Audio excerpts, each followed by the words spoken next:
तो अभी जैसा कि पहले पिछले चुनाव में 2 क्षीरसागर थे, अब एक आपकी वजह से तो अब 3 क्षीरसागर हो गए, तो इसका कुछ परिणाम होगा क्या? सागर आहेत तर जे असं म्हणत होते त्यांची काय लायकी आहे, त्यांना कुणी तिकीटही दिलं नाही हे इथून दिसून येतं. जैसा कि अगर अभी भी जो है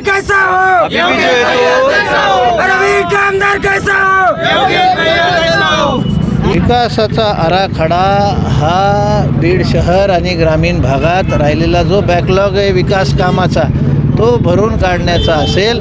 त्यामध्ये मूलभूत गरजेसोबत नवीन काय शहराला देता येतं यासाठी आम्ही लक्ष केंद्रित आहोत. जसं की मूलभूत गरजा आपल्या असतात, रस्ते, लाईट्स, पाणी, ड्रेनेज हे आउटस्कट भागात टाकणे, त्यासोबतच काही गार्डन्स आपल्याला करता येतील का, लायब्ररी करता येईल का, ही जी ट्रॅफिक वाढत चाललेली आहे बीड शहरातली ट्रॅफिक मॅनेजमेंटवर आम्हाला काम करायचं आहे. मुख्य बाजारपेठेत जी पीक टाईम आहेत त्यावेळेस वन वेज असतील, नो व्हेकल झोन असेल, असं शहराला आपल्याला पुढं विजन ठेवून आपल्याकडं जर आपण पाहिलं तर पाण्याचा कोरड्या दुष्काळाचा प्रश्न असतो. त्यासाठी मागच्या 5 वर्षामध्ये एकही सिंचन प्रकल्प झालेला नाही.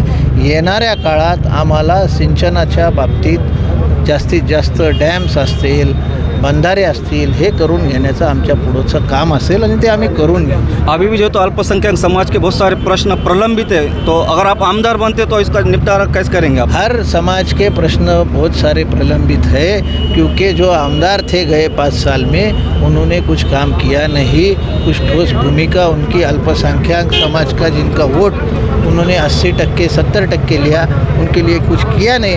हम लोग 1 साल से राष्ट्रवादी कांग्रेस पार्टी में आने के बाद से अल्पसंख्यक का शहर ग्रामीण मिला के 10 कोटी का बजट हमने लाए और उसमें अल्पसंख्यक भाग में जहाँ जहाँ पर बुनियादी मसले थे वो मसले सुलझाने के लिए इस बजट का हमने वहाँ पर उपयोग किया. इसके साथ ही अल्पसंख्यक समाज के लिए जो ईदगाह है जिधर साल में 2 बार हम लोग जाते हैं, वो ईदगाह के लिए डीपीसी के माध्यम से, पालक मंत्री साहब के माध्यम से वहाँ पर भी 1 कोटी रुपए का स्लैब का काम ये मंजूर करके हमने दिया है. जैसा कि अब ये जो चुनाव होने वाला है, तो आपको लगता है जाति पाति पे होगा या विकास के मुद्दों पे होगा? ये हर मुद्दे पे चुनाव होगा, लेकिन हम लोग विकास पे वोट मांगते हैं. गए सालों से नहीं दशकों से मांगते हैं, उस पे वोट. भैयाच्या मतदारांना आव्हान असेल इतर कुठलं चिन्ह बघायचं नाही, घड्याळ बघायचं आणि बटन दाबायचं. जैसे कि अभी कल जो तो घोषणा दी गई, तो क्या आपको लगता है कि ये इस चुनाव में जो तो मराठा आरक्षण का जो मुद्दा था, गर्म था, तो उसका कुछ इफेक्ट गिरेगा बोल के चुनाव में? वो चुनाव में अभी क्या इफेक्ट गिरता अभी नहीं दिखता है.